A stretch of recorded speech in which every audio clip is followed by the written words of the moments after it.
You ask Tiger to solve. This deals with linear equations with one unknown. The final result is x equals -3. Let's solve it step by step. Group all x terms on the left side of the equation. Subtract x from both sides.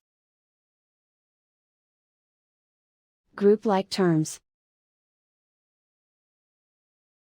Simplify the arithmetic. Group like terms.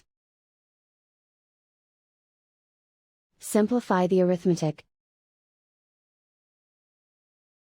Group all constants on the right side of the equation. Subtract 8 from both sides. Simplify the arithmetic.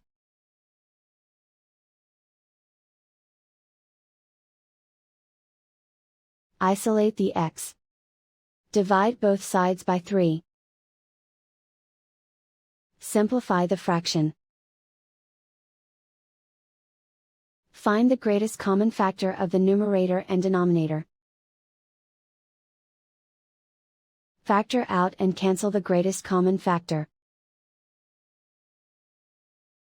And so the final result is x equals -3.